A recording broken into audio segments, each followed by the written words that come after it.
안녕하세요. 미국 주식론 대학의 미준입니다. 7월 22일 금요일 오늘의 미국 주식 뉴스를 시작합니다. 제가 예전에 대학교 3학년 재학 중일 때, 그러니까 군대를 제대를 하고 이제 복학을 한 다음에 한 학기를 다니고서요, 캐나다로 어학연수를 간 적이 있습니다. 뭐 남들 다 가는 어학연수 재미로 갔죠. 근데 문제는 이렇게 캐나다에 가서 어학연수를 하는 도중에 IMF가 터졌습니다. 그래서 정말 깜짝 놀랐죠. 처음에는 이제 뭐 즐거운 추억이나 삼자 하고 기분 전환경 갔던 캐나다였는데 발등에 불이 떨어졌습니다. 이러다가 나는 취직도 못하겠다. 내 인생 어떻게 되는 건가? 막 이렇게 겁이 나더라고요. 그래서 정말 열심히 영어 공부를 시작했던 게 바로 그 캐나다 어학연수 시절이었습니다. 자, 그래서 뭐 진도도 열심히 나가고 학교에서 열심히 따라가다 보니까 영어가 조금씩 느는 기분이 나더라고요.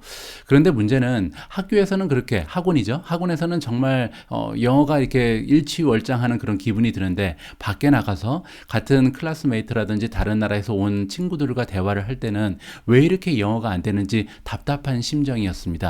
그래서 곰곰이 생각을 해봤죠. 왜 학원에서는 이렇게 영어가 잘 느는 것 같은데 밖에 나가서 대화를 하면 한마디도 못할까? 왜 잘 들리지도 않을까? 이렇게 고민을 많이 하다가요. 결국은 그 대답을 찾았습니다. 어떤 일이었냐면요. 제가 바로 바보였기 때문입니다. 이야기가 뭐냐면요. 뭐 물론 제가 예외적인 경우가 될 수도 있겠지만 제 생각에는 한국의 대부분의 대학생들이요. 대부분 다 바보였습니다.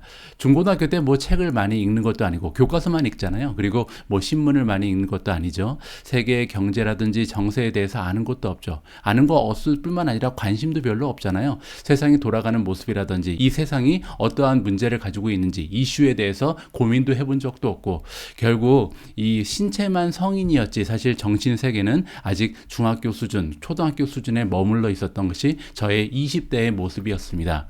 그러다 보니까요, 굉장히 성숙한 모습의 다른 아이들, 그러니까 다른 나라에서 왔던 특히 이제 유럽 애들이 많았는데 그런 아이들과 갑자기 만나서 얘기할 때 처음에는 이제 영어가 잘 되죠. 너 이름이 뭐냐, 어디에서 왔냐, 뭐 어떤 지역에서 사냐, 너 어떤 거 좋아하냐, 너 한국에 대해서 아냐, 이런 대화할 때는 술술 이야기가 풀립니다.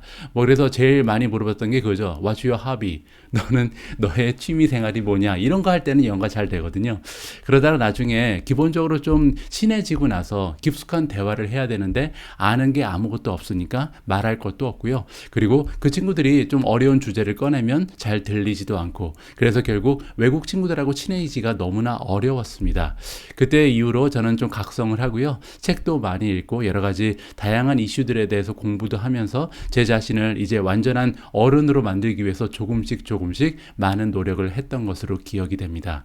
자, 이런 말씀 왜 드리냐면요. 우리가 지금 주식 공부를 하려고 같이 모이는 커뮤니티잖아요. 따라서 굉장히 좀 중요한 부분을 우리가 좀 주식 투자에 몰두를 하고 있는데 사실 주식 투자라는 것은 기업에 투자를 하는 거고요. 우리가 투자하고 있는 기업들은 다가오는 4차 산업혁명의 미래를 만들고 있는 성장 주식들 그리고 테크 주식들입니다. 그래서 제가 정말 성장주 투자 그리고 테크주 투자를 더 사랑하는 거거든요. 우리가 이렇게 기업의 미래에 대해서 계속해서 팔로우를 하고 이 기업들이 만들어 나가고 있는 미래에 대해서 공부를 하다 보면요. 결국은 다음 세대가 살아갈 그 세상에 대해서 조금은 이해할 수 있고 그리고 다음 세대와 함께 대화를 나눌 수 있는 바보 이상의 그런 나를 만들 수 있지 않을까 그렇게 생각을 해봅니다. 예전에 뭐 전화기가 모바일 폰으로 바뀌는 데는 수십 년이 걸렸습니다. 라디오가 TV로 바뀌는 데도 수십 년이 걸렸죠. 하지만 제 생각에는 앞으로 다가오는 시기에는요. 이 세상의 변화 모습이 점점 더 빨라질 겁니다. 단시간에 이 오늘과 내일이 다른 그런 세상이 펼쳐질 거고 그 뒤에는 4차 산업혁명이라는 키워드가 작용을 할 거거든요. 앞으로 세상의 변화는 사람이 만드는 것이 아니라 인공지능이 만들 가능성이 굉장히 높기 때문에 기하급수적으로 세상의 변화는 가속화될 것이라는 것이 저의 생각입니다. 그렇기 때문에 우리가 조금이라도 이 학습을 게을리하면요. 정말 5년 후, 10년 후에는 노땅이 되어버릴 수도 있거든요. 그렇게 되면 다음 세대와 할 말이 없겠죠. 그래서 제가 예전에 캐나다에 어학연수 갔을 때 아는 게 없어서 영어가 잘 통하지 않았던 것처럼 한국말을 하는 사람끼리 만나도 우리 다음 세대와 우리 세대가 대화할 거리가 없는 그런 노땅 세대가 되면 안 되겠죠. 그래서 오늘도 오늘의 미국 주식 뉴스를 통해서 열심히 다음 세상에 대해서 공부를 하는 여러분들과 제가 되었으면 합니다. 자, 그러면 7월 22일 보내드리는 오늘의 미국 주식 뉴스 바로 시작합니다. 자, 목요일 미국 증시의 마감 시황부터 살펴보겠습니다. 주가가 또 올라갔거든요. S&P 500 1% 가까이 올라가면서 마감이 됐고요. 다우존스가 0.51% 플러스를 보였습니다. 나스닥이 가장 좋았죠. 1.36% 급등하면서 마무리를 해줬고요. 러셀 2000 역시 0.48% 상승했습니다. 더욱이 좋았던 점은요. 한 중반 미치지 못하는 초반에는 다 마이너스를 보였었습니다. 따라서 초반에 마이너스로 시작했다가 중반부터 힘을 내고요. 결국 맨 마지막에 좀 치고 올라가면서 좋은 수익률을 기록하면서 마감이 됐다. 따라서 지금 현재 투자자들의 센티멘트가 굉장히 좋아졌다는 것을 우리가 오늘 시장을 통해서 살펴볼 수가 있었던 것 같습니다. 개별 종목의 성적표를 보면요. 어제 대장주는 테슬라였습니다. 주가가 무려 10% 가까이 급등을 했거든요. 잘 알고 계신 것처럼 어닝 결과가 굉장히 좋았죠. 따라서 의외로 좋은 실적을 발표하면서 역시 테슬라다. 테슬라를 무시할 수 없다라는 인식을 강하게 좀 심어주면서 주가가 이렇게 급등을 해버렸습니다. 퍼시픽 바이오 7.62% 올라갔고요. 시리미티드 6.2% 플러스, ASML이 오래간만에 5.4% 급등을 했습니다. 넷, 클라우드 플레어가 5.32%, 파이버가 5.18% 상승을 했고요. 쇼피파이가 4.96%, 애쉬 4.54%, 그리고 STLD가 스틸 다이내믹스가 3.86% 올라갔고요. 팔란티오가 3.76%, SQM이 3.65%, 줌이 3.51% 상승하면서 마감이 됐습니다. 어제도 굉장히 마켓의 그 브레스가 좋았습니다. 그 얘기는 올라간 종목의 숫자가 떨어진 종목의 숫자보다 훨씬 더 많았던 것이 어제 하루였거든요. 자, 이렇게 전반적인 시장이 올라가는 것이 굉장히 중요하다는 말씀을 드렸는데 어제 일부 종목을 제외하고는 대부분의 성장주, 테크주들이 플러스를 보이는 기분 좋은 하루였다. 이렇게 전달을 해드릴 수가 있습니다. 메가테크 기업들의 성적표를 보면요. 물론 이제 테슬라가 가장 좋았죠. 그 뒤를 이어서 넷플릭스가 3.44% 플러스, 애플도 1.5% 올라갔고요. 아마존이 1.47, 엔비디아 1.36, 마이크로소프트 1.00, 그 뒤를 이어서 구글 메타 플랫폼즈가 0.3%, 0.04% 올라가면서 메가테크 기업도 한 종목도 예외 없이 다 플러스를 기록하는 기분 좋은 하루였습니다. 자, 요즘에 미국 증시의 분위기가 너무나 좋잖아요. 그래서 오늘 첫 번째로 함께 할 기사는 조금 부정적인 의견을 들어볼까 합니다. 자, Fair Lead Strategy라는 그 투자 기관이 있는데요. 이 투자 기관에서 봤을 때는 지금 현재 일어나고 있는 그 반등장이 있잖아요. 이 반등이 실패할 것이다. 그러면서 S&P 500은 예전에 6월 달에 최하점 이하로 떨어지게 될 것이다라고 우울한 전망을 해주고 있습니다. 자, 과연 어떠한 근거를 통해서 이렇게 우울한 예상을 하고 있는지 직접 한번 읽어보도록 하겠습니다. 자, 인베스트먼트의 어드바이저자 그리고 테크니컬 기술적인 분석을 하는 전문가고요. 이분의 이름은 KT 스톡톤입니다. 주식을 굉장히 잘할 만한 그런 패밀리 네임을 가지고 있죠. 스톡톤이 패밀리 네임이고 KT라는 전문가인데, 자, 이 전문가가 수요일날 얘기하기를 최근 들어서 이제 리바운드, 그 조정이 리바운드는 이제 반등을 얘기하는 거죠. 자, 반등이 지금 일어나고 있잖아요. 미국 증시에서. 그런데 이 반등장은요, 베어 마켓 랠리라고 얘기합니다. 베어 마켓 랠리는요, 이제 베어 마켓 여러분들 아시는 것처럼 20% 이상 떨어지는 긴 하락장을 얘기하잖아요. 이렇게 하락장 사이클에서 잠깐 반등하는 것을 이제 베어 마켓 랠리라고 합니다. 자, 그래서 지금 현재 일어나는 것은 베어 마켓 안에 들어있는 일시적인 반등이다. 이렇게 보는 거죠. 자, 그리고 주식이 아무래도 계속해서 떨어질 것이다. 그래서 지금 여기 보시는 것처럼 롱텀 버텀이니까, 그러니까 완전히 바닥을 다지기 위해서는 한참 더 떨어질 가능성이 있다라고 전망을 해주고 있습니다. 자, 우리는 어떠한 그 어썸션을 하고 있냐? 어썸션이라는 것은 이제 완전히 이제 확신이 있는 것은 아니고요. 이제 가정을 하고 있다. 이렇게 지금 얘기를 하는 거죠. 자, 어떤 가정을 하고 있냐면 이번 랠리는 실패를 하거나 아니면 그냥 좀 사라질 것이다. 그래서 강력한 모습을 보이지는 못할 것이라고 얘기하는 거죠. 자, 그러면서 지금 not too far from current level이니까 지금 올라올 만큼 올라왔다. 이제부터는 떨어질 일만 남았다. 이렇게 지금 정리를 해드릴 수가 있습니다.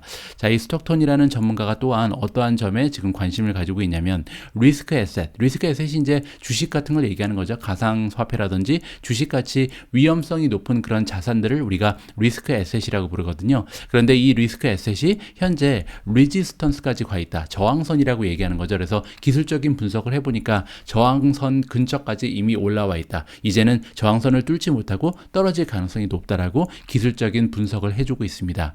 자, 그리고 마켓이 현재 어떠한 상태냐면 숏텀 오버보트 시그널을 보여주고 있다. 그래서 오버봇이라는 것은요, 지나치게 좀 과열돼서 샀다는 얘기입니다. 따라서 지나치게 과매수가 되어 있기 때문에 아무래도 열기가 사라지면서 떨어질 확률이 있다라고 보는 거죠. 자, 그리고 메가캡 기업들, 따라서 팡 기업 같은 기업들이 있잖아요. 애플이라든지 마이크로소프트, 아마존, 페이스북, 뭐 구글, 이런 종목들 역시도 현재 오버보트 컨디션이다. 지나치게 과매수가 돼 있다라고 얘기하죠. 문제는 뭐냐면요, 이제 어닝 시즌으로 들어가고 있잖아요. 그래서 만약에 어닝 시즌에서 조금 안 좋은 모습을 보이게 되면, 생각보다 굉장히 실망스러운 어닝 결과를 발표하게 되면 현재 오버보트 상태니까 너무나 열기가 뜨거웠는데 이 열기가 확 죽으면서 갑자기 주가가 폭락할 것이다. 이렇게 지금 기술적으로 이야기를 해주는 것 같습니다. 자, 동시에 어떤 점을 우리가 좀 신경 써야 되냐면, 이 시장이 경험한 적이 없다. 그러니까 추가적으로 뭐가 향상되는 모습이 하나도 없었다는 거죠. 그래서 롱텀 인디케이터라는 것은 경제적인 여러 가지 문제를 얘기하는 겁니다. 뭐 예를 들어서 인플레이션이 꺼져가는 그런 모습을 보인다거나, 아니면 뭐 경제 지표가 향상을 한다거나, 뭐 예를 들어서 전쟁이 끝난다든가, 뭐 여러 가지 이제 우리가 좀 기대하고 있는 그런 지표들이 있는데 그런 모습은 하나도 나타나지 않은 상태에서 그냥 분위기만 반전됐다. 이 점이 지금 하나의 문제라고 생각을 하는 거죠. 그래서 베어마켓은 아무래도 계속될 가능성이 높다. 이렇게 정리를 해주고 있습니다. 자, 스톡톤이 또한 그 주장을 하기를 굉장히 높은 가능성이 있다. 그래서 어떤 가능성이냐면 S&P 500이요. 어느 정도까지 떨어지게 되냐면 6월 달에 최하점 있잖아요. S&P 500이 그때 20% 이상 21%인가까지 떨어졌었죠. 그 정도까지 떨어질 것이다. 그러면서 나스닥도 한 30% 가까이 떨어졌었죠. 그 정도까지 다시 미끄러 떨어질 가능성이 굉장히 높고 그 이하로 떨어질 가능성도 있다라고 얘기해 줍니다. 자, 전망을 하기를 10% 정도의 찬스를 가지고 있는데 어떤 찬스냐면 지금 현재가 바닥일 가능성, 따라서 지금 조정이 끝나고 반등이 시작된다라고 보는 사람도 있잖아요. 근데 역시 이 전문가 스톡톤 역시도 반등일 수도 있다. 근데 확률이요 굉장히 낮다는 거죠. 그래서 지금 현재 바닥을 찍고 올라가고 있는 상황일 가능성은 10% 정도로 지금 생각하고 있다라고 그녀의 의견을 안겨주고 있습니다. 자, 이러한 의견을 왜 가지고 있는지 좀 그 서포트 해주는 자료가 있는데요. 어떤 그 점을 지금 강조를 해주고 있냐면, 최근 들어서 가상화폐 시장의 모습을 그 예로 들어주고 있습니다. 비트코인은요 지금 6월 달 말부터 현재까지 18%나 올라갔다고 합니다. 굉장히 단기간이죠. 2주 만에 18%, 3주 만에 18%가 올라갔다고 보면 되고요. 이더리움 같은 경우는 46%나 지금 3주 만에 올라갔거든요. 자, 그런데 이게 왜 문제냐면, 원래 지금 이게 위험 자산에 대한 투자자들의 그 열기가 아직 가라앉지 않았다는 반증이잖아요. 그게 문제라고 얘기하는 겁니다. 원래는 베어마켓 사이클이 끝나고 이제 반등이 시작되기 위해서는 굉장히 절망적인 모습이 나오는 게 통상이다. 그래서 절망적인 모습이 나온다는 것은 예전에 제가 여러 번에 걸쳐서 말씀드렸지만 많은 전문가들이 이 공포 지수가 굉장히 높게 형성이 돼야 된다. 막 35, 40, 45까지 올라가고 이렇게 극한 공포감에 시장이 떨 때가 그때가 바닥일 가능성이 굉장히 높다라는 주장이 많았었잖아요. 비슷한 이야기를 지금 여기서 해주고 있는 거죠. 그래서 원래는 베어마켓이 끝날 때는 공포적인 그런 분위기가 조성이 되는데 그런 분위기가 나지 않는다. 아직도 막 비트코인이 18% 올라가고 이더리움이 46% 올라가는 이런 파티 분위기에서는 절대 베어마켓이 끝날 수 없다라고 이야기를 해주고 있는 거죠. 자, 여기에 대해서 저는요, 뭐 기술적인 분석이니까 어느 정도 합당한 부분은 있는데 한 가지 조금 다른 점이 있다고 생각하는데요. 예전하고 비해서 말이죠. 어떤 부분이 다르냐면, 지금 현재 마켓의 시장 참여자들은요, 예전의 시장 참여자들에 비해서 굉장히 보고 들은 것이 많습니다. 그래서 뭐 투자의 대가들한테도 많은 조언을, 직접적은 아니지만 유튜브 영상을 통해서라든지 책을 읽어서라든지 정말 투자에 대해서 모르는 게 없을 정도로 다 똑똑한 투자자들이 대부분이거든요. 따라서 이런 투자자들은요, 예전 투자자들에 비해서 많이 공포감을 덜 느낄 가능성이 있죠. 잘 패닉을 안 할 가능성이 높다는 겁니다. 시장이 비록 20, 30% 떨어져도 이거를 믿고 있는 거죠. 예전에 투자의 그 책 같은 걸 읽어보고 유튜브를 많이 봤더니 당연한 일이다. 이제 폭락장은 원래 사이클이 있으니까 이제 올라갈 것이다라는 믿음을 가지고 그냥 지켜낼 수 있는 사람이 굉장히 많다는 거죠. 따라서 예전에 장에 참여하던 시장 참여자들과 지금 현재 시장에 들어와 있는 시장 참여자들이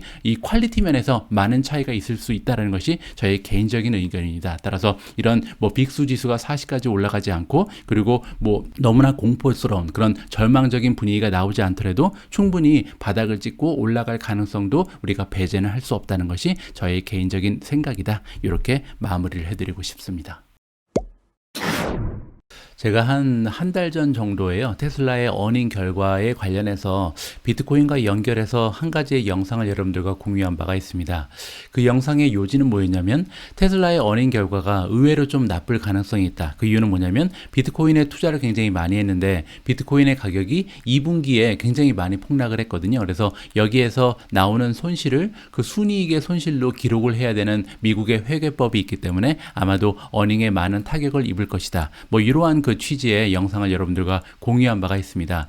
그래서 저 같은 경우는 사실 이번에 어닝이 결과가 발표가 되고 좀 주식이 많이 빠지면 주식을 줍줍할 계획이 있었거든요.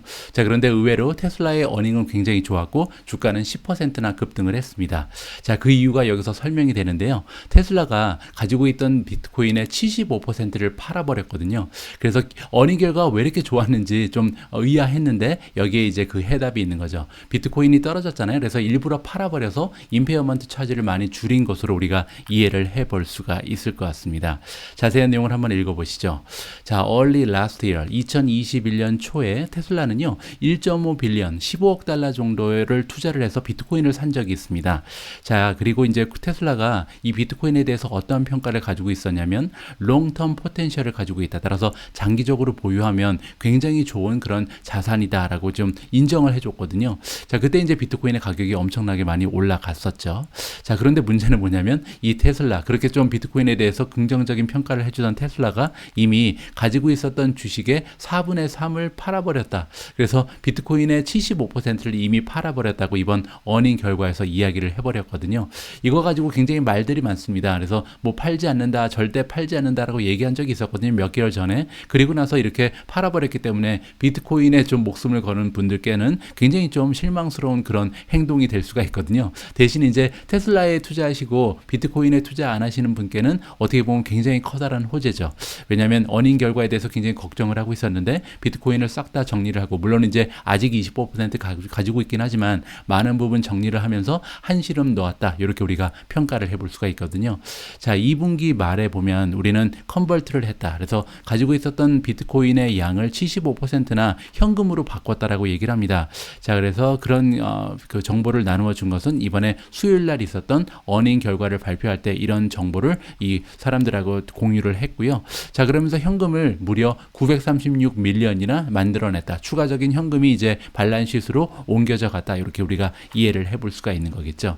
자, 테슬라는요, 안타깝게도 언제 얼마를 주고 이 팔았는지는 발표를 하지 않았습니다. 따라서 정확하게 손실이 언제인지도 얼마인지도 알 수가 없거든요. 여기 나와 있는 것처럼 임페어먼트 차지가 이제 그 순손실인데 손실이 어느 정도 규모였는지도 알 방법은 없습니다. 자, 그런데 한 가지 확실한 것은 여기 나와 있는 것처럼 2분기 초에는 비트코인의 가격이 46,000달러였고요. 2분기 말에는 19,000달러였습니다. 따라서 여기에서 나오는 손실이 엄청났죠. 자, 여기 애널리스트 브라이언 존슨이라는 사람이 이제 바클레이의 소속인데 이분이 뭐라고 전망을 했었냐면 이번 주에 전망을 했다라고 합니다. 테슬라가 어닝 발표할 때 이 비트코인에 관련해서 순손실, 임페어먼트 차지가 460 밀리언 정도가 나올 것이다. 저는 한 5억 달러라고 봤는데 이분은 이제 4억 6천만 달러라고 좀 본 거로 같습니다. 어쨌든 이분의 전망도 틀렸고 저의 전망도 틀렸죠. 왜냐하면 이미 팔아버렸거든요. 자, 그래서 여기 나와 있죠. 왜 팔았는지 설명을 해주는데 우리는 그 굉장히 많은 비트코인을 이번에 팔았다. 그 이유가 뭐냐면 불확실성이 있었기 때문에. 뭐가 불확실성이었냐면 중국에 있는 공장이 계속해서 문을 닫았잖아요. 코비드 때문에. 그래서 이 록다운이 언제쯤 해결될지 자신이 없었다. 그래서 현금의 비중을 많이 높이기 위해서 이 비트코인을 정리하고 그 발란시트에 현금의 양을 많이 추가를 했다. 이렇게 지금 설명을 하는 것이 바로 일론 머스크의 해명이었습니다.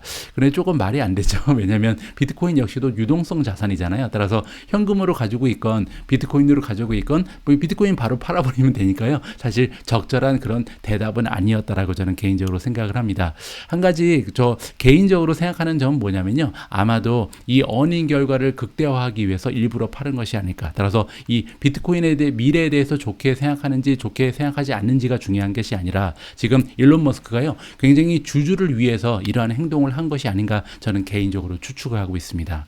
자, 그리고 수요일 날 일론 머스크가 어닝콜 할 때 뭐라고 얘기했냐면요. 자, 내가 이렇게 뭐 75%나 되는 비트코인을 팔아버렸지만 이게 비트코인에 대한 평가가 아닌 것을 확실히 하겠다. 그래서 비트코인이 나빠 보여서 판 것은 아니다. 이렇게 지금 설명을 하거든요. 따라서 이 말을 좀 봤을 때 아마도 어닝 결과를 좋게 이렇게 만들기 위해서 판 것이다라고 저는 판단합니다. 자, 그러면서 어떤 말까지 하냐면요. 테슬라는 지금 나중에 가서 크립토 커런시의 그 보유량을 다시 늘릴 수도 있다. 따라서 나중에 다시 살 수도 있다는 거잖아요. 그래서 일시적으로 지금 어닝 결과를 좋게 하기 위해서 판 것이 아닐까 좀 의구심이 보입니다. 그래서 주주 입장에서는요. 만약에 그랬다면 굉장히 좀 고마운 일이다. 이렇게 우리가 판단을 해볼 수가 있는 거겠죠. 자, 다음으로 읽어볼 기사는요. 호재는 정말 많이 발생을 하는데 주가는 따라오지 않는 기업, 우버 관련된 또 다른 호재를 여러분들과 함께 공유를 해볼까 합니다. 자, 우버가 발표를 했다. 어떤 발표를 했냐면요. 굉장히 최고로 컴프리hen시브한, 그러니까 가장 포괄적인 그런 업데이트를 하나 해줬다라고 합니다. 그래서 이번에 발표된 컴프리hen시브한 업데이트는 어디에 관련된 거냐면요. 그로서리 딜리버리 서비스. 그러니까 우버는 원래 이제 차량 공유 서비스를 위해서 만들어진 그런 앱이잖아요. 그런데 나중에 2020년부터 이제 그 그로서리 딜리버리 서비스를 론칭을 했거든요. 그래서 식료품을 배달해주는 서비스인데 이게 거의 뭐 대박이 났죠. 그래서 최근 들어서 여기에 굉장히 많은 노력을 하고 있는데 이번에 굉장히 포괄적인 여러 가지 다양한 업데이트 소식이 전해졌다라고 합니다. 자, 그러면 어떤 그 새로운 기능이 추가가 되는지 굉장히 궁금해지죠. 자, 일단 첫 번째가 뭐냐면요. 그로서리 스토어가 마감이 되고 나서 애프터 아워 오더도 가능하다. 그러니까 예를 들어서 슈퍼마켓이 문을 닫았어요. 그런데 문을 닫아도 주문을 하면 갖다 준다는 겁니다. 뭐 창고에서 바로 빼오는지 어떻게 되는지 모르겠지만 굉장히 좀 우리가 필요한 시간에 오더를 할 수 있는 중요한 기능이라고 생각을 하고요. 자, 두 번째는 뭐냐면 스케줄 딜리버리입니다. 그래서 만약에 직장에 다니시는 뭐 그런 분들이 6시에 퇴근을 해요. 그러면 6시 15분까지 가져다 주세요. 이러면 그 시간에 맞춰서 딱 배달이 도착을 하는 거죠. 굉장히 중요한 하나의 기능이 추가됐다라고 생각을 하고요. 자, 그 다음은 뭐냐면 track their orders. 그러니까 우리가 이제 오더를 했는데 그 오더를 한 게 이 쉘브에서 우리 집까지 오는 과정을 그대로 이제 앱을 통해서 볼 수가 있는 거죠. 지금 드라이버가 픽업을 했다. 드라이버가 출발을 했다. 5분 후에 도착할 예정이다. 계속해서 이 맵을 보면서 확인을 할 수 있는 굉장히 편리한 그런 기능이 추가가 됐다. 자, 그리고 또 한 가지가 뭐냐면요. 프로덕트 리플레이스먼트입니다. 그래서 내가 원하는 상품이 없을 때 비슷한 상품이 여기서 딱딱 나와서 그 중에 선택을 할 수 있게끔 도와주는 거죠. 이 기능도 굉장히 좋고요. 자, 한 가지 굉장히 재밌는 게 있는데 이제 무게를 가지고 살 수 있다라고 나옵니다. 그 얘기는 뭐냐면요. 돼지고기를 이제 삼겹살을 오더를 한다. 그러면 뭐 한 근을 산다든지 한 근이 600g이죠. 그래서 600g을 딱 입력을 하면 그만큼만 배달이 된다. 이렇게 우리가 살펴볼 수가 있습니다. 굉장히 좀 편리한 세계가 지금 펼쳐지고 있는 것 같습니다. 시장의 장을 봐야지만 밥을 먹을 수 있었던 시대가 정말 엊그제 같은데 이제는 집에 앉아서요. 600g만 살 수 있는 그런 시대가 좀 도래를 하고 있거든요. 자, 우버가 이렇게 계속해서 혁신적인 모습을 보여주고 있기 때문에 결국은 주가도 따라올 날이 있지 않을까 기대감을 가지면서 계속 기다려 보도록 하겠습니다. 자, 이렇게 저라는 투자자는 그 우버의 장밋빛 미래를 꿈꾸면서 좀 기다림의 시간을 갖고 있는데요. 문제는 우버의 미래를 우울하게 만들 만한 기사 하나가 떴습니다. 자, 그리고 여기 나와 있는 것처럼 그 기사의 주인공은요, 다행히 제가 좀 주식을 많이 가지고 있는 아마존입니다. 자, 아마존이 가지고 있는 기업 중에 죽수라는 기업이 있습니다. 몇 년 전에 인수를 한 자율주행을 개발하는 테크 기업이거든요. 이 죽수가 로보택시 테스트를 한다라는 굉장히 좀 커다란 뉴스가 발표가 됐거든요. 자, 이렇게 생겼습니다. 죽수에서 만드는 자율주행 자동차고요. 보시는 것처럼 운전석도 없고 뭐 아무것도 없죠. 페달도 없고 운전대도 없고요. 그냥 승객만 앉을 수 있는 굉장히 좀 귀엽게 생긴 자율주행 자동차다. 이렇게 보시면 될 것 같고요. 그 이야기를 좀 들어보도록 하겠습니다. 죽수가 나오죠. 죽수는 셀프 드라이빙 테크놀로지 펌이다. 따라서 자율주행의 테크놀로지를 개발하는 그런 기업인데 이 아마존이 소유를 하고 있죠. 자, 이 아마존이 소유하고 있는 죽수에서 화요일 날 발표를 했는데요. 런칭을 준비하고 있다. 그래서 로보택시 비즈니스를 곧 런칭할 수 있다라고 지금 암시를 주고 있습니다. 셀프 서티파잉이라는 게 나오는데요. 스스로 이제 승인을 해주는 그런 자가 승인을 했다. 자, 이게 무슨 얘기인지 굉장히 좀 재미가 있거든요.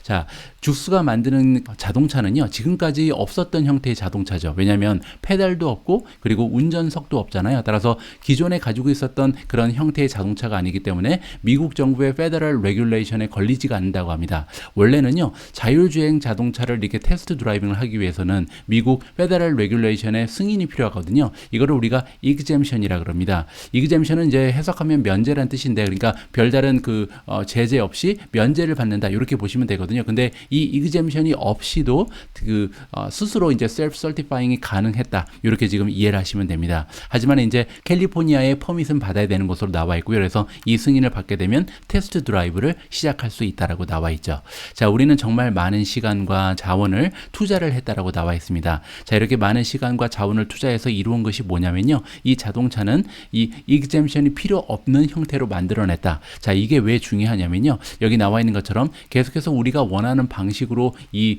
발전을 시켜나갈 수 있고, 또 하나 중요한 게 여기 나와 있는데요, 이 exemption이 필요 없다는 것은요, 얼마나 많이 만드느냐에 대해서 간섭을 받지 않는다고 합니다. 뭐 예를 들어서 크루즈라는 그 브랜드 아시죠, 여러분? 그 크루즈 같은 경우는 그 이젬션을 받았거든요. 그래서 이젬션을 받게 되면 너네는 뭐 한 달에 몇 대만 만들 수 있어, 1년에 몇 대만 만들 수 있어, 이렇게 제약 조건이 달게 됩니다. 따라서 이젬션을 받지 않았기 때문에 마음대로 좀 규모의 경제를 살릴 수 있는 그런 가능성이 열려 있다, 이렇게 지금 얘기를 하고 있는 거죠. 자, 제시 레빈슨이라는 사람이 나오는데요, 이분은 죽스의 코파운더이자 여기 이제 아마존 소속이죠. 아마존의 칩 테크놀로지 오피서다, 이렇게 보시면 되겠습니다. 자, 이분이 로이터 통신에 얘기를 해준 거고요. 자, 죽스의 자동차는 앞에서 우리가 본 것처럼 VH6라는 이름을 가지고 있는 굉장히 귀엽게 생긴 자동차인데, 4명의 패신저, 승객이 앉을 수가 있고요. 2명 이렇게 마주보고 앉는 형태다라고 나와 있죠. 자, 레빈슨이 얘기하기를 팩토리, 그들이 가지고 있는 이제 공장이 있을 거 아니에요. 이 공장이 지금 현재 VH6를 12개 정도 생산을 했다라고 나와 있고요. 지금 현재 이 공장에서만 10,000대 이상, 수만 대 이상을 만들 여력이 있다라고 얘기합니다. 따라서 지금 생산 시설은 완비가 된 거죠. 이제 승인만 받으면 된다, 이렇게 우리가 이해를 해볼 수가 있는 거고요. 또한 어떠한 얘기를 해주고 있냐면, 현재 경제가 굉장히 둔화되는 모습을 보이고 있는데 우리 기업은 아무렇지도 않다라고 얘기합니다. 자, 그러면서 죽스는 지금 일하는 그 고용 직원들의 수를 2,000명까지 늘려나갈 것이다. 지금 현재 2022년 초에는 1,400명이 불과했는데 600명이나 올 한 해 동안 늘릴 거라고 얘기합니다. 따라서 지금 비즈니스가 굉장히 가속화되고 있는 그런 상황이구나라는 것을 우리가 볼 수가 있는 거죠. 자, 우리는 컴피트할 수 있다, 경쟁할 수 있다는 거잖아요. 누구랑 경쟁을 하냐면 우버 그리고 리프트 같은 이 차량 공유 서비스를 제공하는 다른 기업과 경쟁을 할 것이다. 그리고 많은 돈을 만들 수 있을 것이다. 그래서 수익성이 좋을 거라고 얘기하죠. 왜냐하면 굉장히 코스트 컴페터티브라고 얘기합니다. 비용적으로 우리처럼 저렴할 수가 없다라고 얘기하죠. 일단 인건비가 필요가 없잖아요. 그래서 그냥 자동차가 혼자 왔다 갔다 거리면서 돈을 버는 거니까 얼마나 저렴하겠어요. 그래서 뭐라고 얘기하냐면, 이 기술이 아직까지 초기 단계임에도 불구하고 초기 단계에서도 이미 비용의 경쟁력이 굉장하다라고 얘기합니다. 따라서 여기에서 이 우버가 조금 제 생각에는 좀 아쉬워지죠. 왜냐하면 우버 역시도 자율주행을 도입하지 않으면요, 여기서 얘기한 것처럼 비용적인 부분에서 게임이 되지 않을 것 같습니다. 그래서 제가 볼 때는 우버 역시도 뭐 아마존과 손을 잡으면서 이 죽스의 자동차를 도입을 하든지 다른 방식을 좀 찾아야 되지 않을까 개인적으로 판단을 합니다. 우버는 이제 플랫폼이 구축이 되어 있는 상황이기 때문에 자율주행 자동차 이 기업을 인수한다거나 아니면 그 협업을 하게 되면요, 어느 정도 성공 가능성 굉장히 높다라고 개인적으로 판단을 하고 있습니다. 어쨌든 아마존에 투자하고 계신 분들 입장에서는 이제 한 가지 비즈니스 원천이 하나 더 생긴 거잖아요. 이제는 아마존이 그냥 단순히 클라우드 이커머스 쪽만 바라보면서 투자하는 기업이 아니고요, 지금 보고 계신 것처럼 자율주행 택시까지도 이제 얼마 있지 않으면 나타날 가능성이 있다. 거기에 헬스케어도 굉장히 좀 강력한 모습을 보이고 있기 때문에 여러 가지 다양한 그런 매출의 소스가 생기고 있다. 이렇게 정리를 해볼 수가 있을 것 같습니다. 자, 다음으로 준비된 기사는요, 오래간만에 팔란티어 관련된 소식을 읽어드리도록 하겠습니다. 자, 팔란티어의 주가가 올라가고 있다. 3.76% 정도 상승을 했네요. 자, 그 이유가 뭐냐면 레이먼드 제임스라는 투자기관이 있는데 여기서 커버를 시작했다. 그래서 원래는 취급하지 않고 있었던 종목인데 이번에 새롭게 커버리지를 시작하면서 굉장히 긍정적인 평가를 해준 것으로 우리가 기대를 해볼 수가 있습니다. 자, 팔란티어 테크놀로지가 올라가고 있다. 목요일날 올라가는데요. 그 이유는 레이먼드 제임스가 커버리지를 시작했고요. 자, 어떤 평가를 해주고 있는지가 궁금해지죠. 컬처럴 유니콘이다. 우리가 보통 이제 유니콘이라 그러면요, 굉장히 좀 순수하지만 강력한 그런 동물로 좀 신비한 그런 동물로 알고 있잖아요. 따라서 팔란티어가 그러한 존재다라고 이야기를 해주고 있고요. 그뿐만이 아니라 굉장히 커다란 애드러서블 마켓을 그 앞에 놔두고 있다. 따라서 잠재 시장의 규모가 엄청나다라고 칭찬을 해주고 있습니다. 애널리스트 이름은 브라이언 게슬레일이고요. 자, 이분이 스트롱 바이 레이팅, 그래서 그냥 바이도 아니고 강력 매수입니다. 그래서 정말 이 기업은 꼭 사야 된다. 이렇게 지금 강력한 매수 의견을 안겨주고 있고요. 자, 프라이스 타겟이 $20입니다. 자, 그런데 지금 현재 팔란티어의 주가가요, $10밖에 되지 않습니다. 직상장을 했는데 그때 이제 $10로 직상장을 했잖아요. 따라서 상장가가 지금 유지가 되고 있다. 이렇게 볼 수가 있는데, 따라서 만약에 $20까지 올라가게 되면 주가가 2배로 껑충 뛰어오를 수 있다는 거죠. 보통 목표 주가는요, 그 기간이 1년입니다. 따라서 이런 그 브라이언 게스레일의 진단에 따르면 팔란티어의 주가가 1년 안에 2배로 뛸 수 있다. 굉장히 좀 높은 목표 주가를 안겨줬다라고 우리가 이해를 해볼 수가 있죠. 자, 어떤 부분을 주목하고 있냐면요, 주가가 지금 2021년 초반에 정점을 찍은 이후에 75%나 급락을 했습니다. 자, 그래서 어떻게 보면 굉장히 리스크랑 리워드를 비교해 볼 때, 리워드라는 것은 어느 정도 올라갈 가능성이 있는지, 리스크는 어느 정도 떨어질 가능성이 있는지를 비교해 보니까 올라갈 가능성이 훨씬 더 높다는 거죠. 그래서 굉장히 좀 강력한 그런 리스크 리워드 확률이 있다. 따라서 그런 면에 있어서 지금이 투자 기회라고 설명을 해주고 있는 것 같습니다. 게스웨일은 또한 뭐라고 얘기하고 있냐면요, 팔란티어가 120빌리언 토탈 애드러스블 마켓을 가지고 있다. 자, 토탈 애드러스블 마켓은 우리가 줄여서 TAM이라고 부르는 거고요. 얼마나 커다란 잠재력을 가지고 있는 시장 안에 들어가 있는지를 우리가 TAM이라고 보면 될 것 같습니다. 잠재 시장의 규모가요, 무려 $1200억 규모가 되거든요. 따라서 굉장히 커다란 시장 안에 들어가 있고, 또 이들이 구축하고 있는 소프트웨어가 굉장히 많죠. 일단 고담이 있죠. 정부기관을 상대로 하는 굉장히 좀 비밀스러운 그런 임무를 맡고 있는 소프트웨어 고담이 있고요. 두 번째가 파운드리죠. 파운드리는 이제 민간 기업들을 상대로 하는 그런 소프트웨어. 세 번째는 아폴로가 있는데요. 아폴로는 이 소프트웨어 플랫폼의 어떻게 보면 자율주행이다라고 보시면 됩니다. 알아서 업데이트도 해주고 이 관리도 해주는 그런 기능을 가지고 있는 소프트웨어거든요. 따라서 이 아폴로가 나오면서 고담이라든지 파운드리의 기능이 한층 더 올라갔다는 평가가 나오고 있습니다. 자, 어쨌든 이렇게 세 가지의 강력한 소프트웨어 플랫폼을 구축하면서 이 솔루션을 제공하고 있다. 그래서 어떠한 문제점이 있는 그 기업들, 그리고 어떠한 그 해결책을 찾기 위해서 노력하는 그런 기업들, 아니면 정부기관이 있으면 다양한 기능을 선사해주고 있다라고 볼 수가 있죠. 그래서 정부기관뿐만 아니라 이 민간 기업들에게 많은 사랑을 지금 받고 있습니다. 전 세계를 다 지금 상대로 하고 있다. 이렇게 나와 있고요. 따라서 인터내셔널한 그런 고객층을 확보하고 있죠. 게스웨일이 또한 어떤 점을 강조하고 있냐면 120빌리언, 즉 1200억 달러 정도의 규모를 가진 잠재 시장이 있다 그랬잖아요. 근데 이 시장은 중국은 포함도 하지 않았다라고 합니다. 따라서 중국 쪽에서 매출도 아예 잡지를 않았고, 거기에다가 이 중국 쪽은 굉장히 좀 노동력이 싸잖아요. 그래서 이러한 저렴한 노동 시장을 이용하는 것도 아예 감안을 하지 않았다. 그래도 이 정도로 좋다라고 지금 강조를 해주고 있는 거죠. 게스웨일이 또한 어떤 점을 얘기해주고 있냐면, 팔란티어 같은 경우는 2003년에 그 기업이 생성이 됐다라고 합니다. 창업된 지 굉장히 오래됐죠. 거의 20년 가까이 된 그런 기업이죠. 자, 그런데 주목할 부분이 뭐냐면 2003년에서 13년이 걸렸다. 그래서 매출이요 500빌리언까지 가는데 무려 13년이나 시간이 걸렸다고 합니다. 따라서 굉장히 좀 그 진화의 속도가 굉장히 좀 더뎠다라고 우리가 얘기를 해볼 수가 있죠. 자, 그런데 주목할 부분은 뭐냐면 2018년에서 2020년까지 단 2년 만에 이 매출이 2배로 뛰었다고 합니다. 따라서 한 13년에 걸쳐서 500이었는데 이 500이 1000이 되는데, 1000이 이제 1빌리언이겠죠. 1빌리언으로 올라가는 데는 2년밖에 걸리지 않았다고 합니다. 그게 굉장한 좀 발전의 모습을 최근 2년 동안 보여줬고요. 그리고 더 좋은 점은 뭐냐면 2020년에서 지금 2022년까지 2년 동안 또 더블이 됩니다. 그래서 지금 2022년에는 2빌리언을 우리가 기대해 볼 수가 있다. 따라서 이렇게 어떻게 보면요, 매 2년 만에 지금 매출이 2배씩 올라가고 있는 거예요.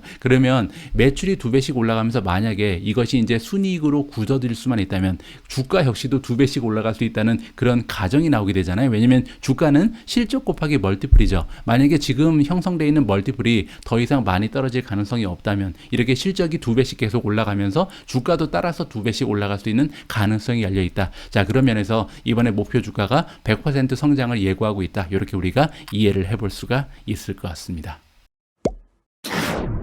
자, 최근에 이렇게 미국 증시의 분위기가 좋은 이유는요, 사실 두 기업 덕분입니다. 첫 번째는 넷플릭스죠. 그리고 두 번째는 테슬라. 자, 이렇게 굉장히 좀 저조한 실적을 발표할 거라고 기대했던, 예상하고 있었던 그런 기업이 생각보다 굉장히 좋은 서프라이즈를 발표하면서 전반적인 테크 기업들, 그리고 성장주 기업 위주로 시장을 끌어올리고 있거든요.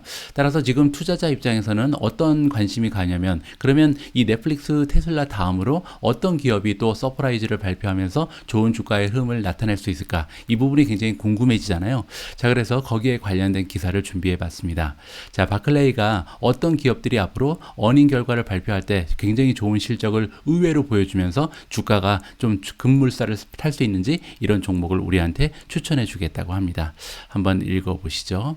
자, 세컨 쿼터 2분기의 어닝 시즌이 지금 시작됐잖아요. 근데 S&P 500 전체로 봐서는 굉장히 좀 어려움을 겪을 수도 있다라고 합니다. 뭐 굉장히 좀 인플레이션도 과속화되고 비용도 증가를 하고 전체적으로 봤을 때는 쉬운 상황은 아닌 것은 분명한 것 같습니다. 자, 그럼에도 어떤 언더퍼포밍 네임들, 그러니까 주가가 굉장히 많이 떨어진 일부 종목들이 있는데 이 종목들 중에서 부스트를 낼 수 있는, 따라서 주가가 갑자기 급등할 수 있는 몇몇 종목들이 보인다라고 얘기하고 있습니다. 특히 이제 앞으로 몇 주 안에 그 어닝을 발표할 계획에 있는 그런 종목들이다라고 바클레이가 찍어서 이야기를 해주고 있고요. 자, 2022년에 2분기의 실적은요, 서프라이즈가 긍정적으로 나오기는 좀 어렵다라고 얘기합니다. 따라서 오히려 어닝 쇼크가 나올 수 있는 그런 종목들이 많이 있다라고 경고의 이야기를 해주고 있죠.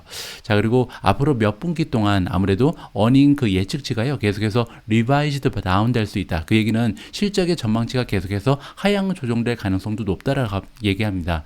그 이유는 이제 우리가 잘 알고 있는 것처럼 이제 뭐 리세션에 들어간다 이런 얘기가 나오고 있잖아요. 따라서 경기가 둔화되는 모습을 보이고 있기 때문에 기업의 실적이 앞으로 둔화될 가능성이 점점 더 커지고 있다라고 해석이 가능하겠죠.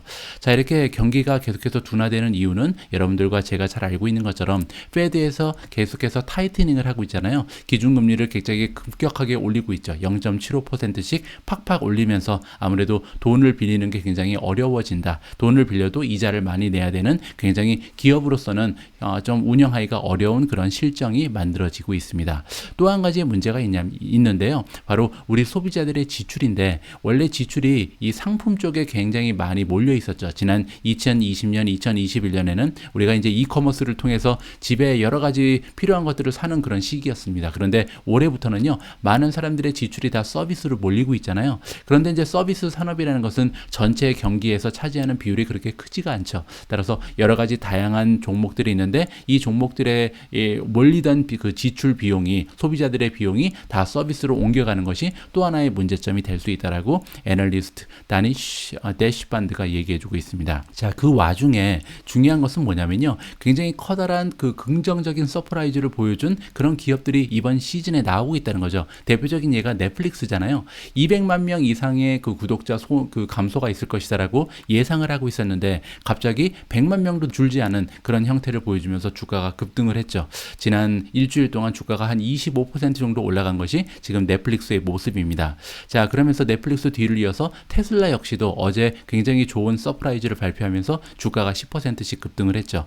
따라서 지금 많은 그 투자자들 입장에서는 찾아볼 수밖에 없게 되는 거죠. 그럼 다음 기업은 어떤 기업일까? 어떤 기업이 좋은 그 어닝 실적을 발표하면서 서프라이즈를 보이면서 주가가 반등할까? 이렇게 신경이 쓰일 수밖에 없는 그런 시기다. 이렇게 우리가 이해를 해볼 수가 있습니다. 자, 바클레이가 그래서 분석을 좀 해봤다라고 합니다. 그들이 커버하고 있는 대부분의 종목들을 다 분석을 해봤고요. 오버웨이트 레이팅이니까 매수 의견을 가지고 있는 그런 종목들만 봤겠죠. 자, 그런데 굉장히 좀 많이 언더퍼폼된, 그래서 주가가 심각하게 많이 떨어진 종목들만 좀 바라봤고요. 자, 그 중에서 인베스터들한테 좋은 기회를 줄 수 있는 주식을 골라봤다라고 우리한테 얘기를 해주고 있습니다. 자, 여러 가지 필터링을 할 때 조건이 있었겠죠. 첫 번째 조건은 뭐냐면 2022년 들어서 주가가 최소한 30% 이상 떨어진 종목들, 따라서 폭락한 종목들만 취급을 한다는 거죠. 자, 두 번째는 뭐냐면요, 프로피터블, 즉 수익이 지금 적자가 아니고 흑자로 돌아선 기업들, 그러니까 이번 컨센서스를 기준으로 해서도 마찬가지입니다. 따라서 올해 적자가 아니라 흑자를 기록할 가능성이 있는 그런 기업들만 포함을 했고요. 세 번째로 바클레이의 애널리스트들이 봤을 때는 굉장히 좀 전망이 좋은데 지금 현재 컨센서스만 낮은 그런 기업들, 따라서 시장의 그 컨센서스 평균이 있잖아요. 이 컨센서스에 비해서 만약에 실적이 서프라이즈가 나오면 주가가 올라갈 수가 있는데 바클레이가 봤을 때는 이 컨센서스보다 더 좋은 에스티메이트를 가지고 있다, 전망치를 가지고 있다, 이렇게 지금 얘기를 하고 있는 겁니다. 따라서 과연 이 바클레이의 전문가들이 더 정확한 실적을 지금 예상하고 있을지, 아니면 시장의 전문가들 컨센서스 평균치가 더 정확할지 우리가 좀 지켜볼 필요가 있는 거죠. 자, 그리고 마지막으로 시가총액이 5 빌리언 이상 되는, 그래서 어느 정도는 규모가 되는 이런 기업들만 포함을 시켰다라고 합니다. 자, 그래서 엄선된 10가지의 기업을 우리한테 추천을 해주고 있는데요. 자, 첫 번째로 추천되고 있는 기업의 티커 네임은 SNAP입니다. 스냅이죠. 두 번째가 아마존이 등장을 하는데요. 저는 개인적으로 뭐 아마존 주식을 많이 가지고 있긴 하지만 아마존에 대한 그 기대가 좀 있습니다. 그래서 이번 어닝 결과에는, 지난 어닝 결과는 사실 좀 공평하지 않았죠. 왜냐하면 주식 투자 때문에 주가가 많이 떨어진 게 있거든요. 리비안의 주가가 많이 떨어지면서 거기에서 순이익에 많은 손실을 봤던 것이 아마존입니다. 따라서 이번에는 그러한 면이 좀 적게 줄어들었기 때문에 좀 공정한 어닝 결과를 좀 우리가 살펴볼 수 있지 않을까. 그런 면에서 가이던스도 좋게 나올 가능성이 있고요. 아마존에 좀 기대를 걸어봐도 괜찮을 것 같습니다.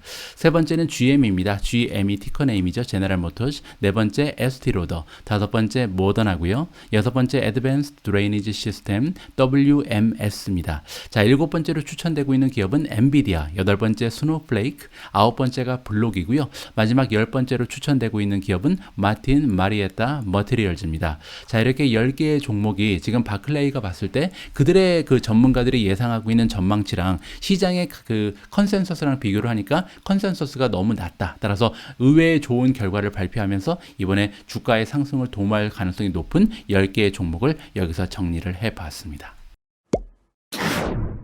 7월 22일 보내드린 오늘의 미국 주식 뉴스를 마감할 시간입니다. 자, 오늘도 오미주님과 함께 준비한 자막 영상을 소개해 드릴 텐데요. 자, 오늘 자막 영상에 처음으로 등장하는 전문가입니다. 뉴 엣지 웰스의 CIO를 모셨는데 굉장히 좀 논리적으로 말씀을 정연하게 잘 하시는 그런 전문가가 출연을 했습니다. 자, 이분의 의견에 따르면요, 테슬라의 그 실적에 대한 평가를 먼저 굉장히 좀 높게 평가를 해주고 있고요. 그리고 이제 다가오는 다음 주부터 이제 빅테크 기업들의 어닝이 발표가 됐는데 여기에 대해서도 굉장히 긍정적인 전망을 가지고 있다. 이러한 의견을 피력하고 있습니다. 직접 그녀의 목소리를 통해서 여러분들의 이야기를 들어보면 좋을 것 같습니다. 제가 오늘 준비한 내용은 여기까지입니다. 여러분들 잘 알고 계신 것처럼 주말에 오늘의 미국 주식 뉴스는 없습니다. 하지만 주말을 위해서 제가 미리 준비해 놓은 다양한 영상들이 토요일 그리고 일요일을 통해서 방송으로 나가거든요. 주말 방송에도 많은 분들이 참여를 해 주셨으면 합니다. 자, 다가오는 주말 멋지고 즐거운 시간으로 장식하시길 바랍니다. 우리 모두가 미국 주식 투자로 은퇴하는 그날까지 다 함께 화이팅입니다. 행복한 하루 되세요. 감사합니다. Let's talk about Tesla earnings, and then we can get maybe to some of the other tech stocks. Impressive to you? I mean, they did have a challenging quarter. I mean, it was a challenging quarter to get through, and they got through it. There's no question. Yeah, I mean, Tesla really proved that they are a manufacturing company, despite all the distractions and sideshows with Tesla. But they're a manufacturing company, a pretty good one. They had really strong deliveries and had strong operating margins despite the lockdowns in China, despite the shutdown in their Shanghai plant. And they're a manufacturing company making a product that people really want. They were asked on the call whether or not they saw any fraying in demand given the uncertain economic environment. And they said no. They still can't keep up with demand. They still have a big backlog. And so they still have more demand than they really can supply at this point, despite economic uncertainty. And so there is this expectation, they said, that they'll continue to be able to keep their 50% growth target, which is really impressive in this uncertain environment. So, but let's talk about two pieces to this. At the same time, that they have clearly an operating profit and margin on the cars at this point. And I know people have tried to question that over the years. There's still this question of free cash flow that went back and forth a little bit ping-ponging last night on Twitter with some of the folks from Tesla's investment team and others about the sale of Bitcoin and what you think that was really about. Yeah, they blamed it on the uncertainty about how long the China plant would be shut down. They said that because of that uncertainty, they wanted cash liquidity.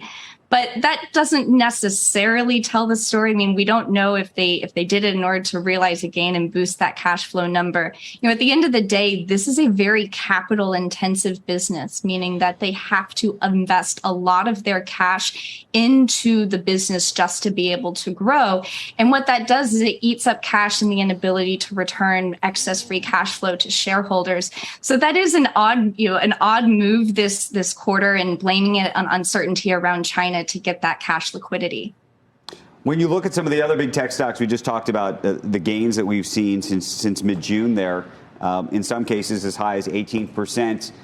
How much more do you think there has to go of the sort of FANG stocks out there? What do you like? What don't you like? Yeah, we think some of this rally can continue because at the end of the day, when you have growth scarcity, when there's uncertainty about how much the underlying economy can grow, what ends up happening is that people go into stocks that can kind of grow regardless of underlying GDP. They have that idiosyncratic growth. And there is that sense that a lot of these big tech stocks have the ability to do that. And even if there is some disruption to the earnings line, take a name like Google, for example, with uncertainty around ad spend, as companies are starting to say that they're pulling back on advertising spend in order to save capital and preserve margins in an uncertain environment. You're still looking at that name trading at just a 7% premium to the overall S&P. Back last year, it traded at a 25% premium to the S&P. So a name like that that's growing earnings mid-teens, has over 30% operating margins, you're not having to pay up for that. There's really no question as to why you're seeing a little bit of a relief rally.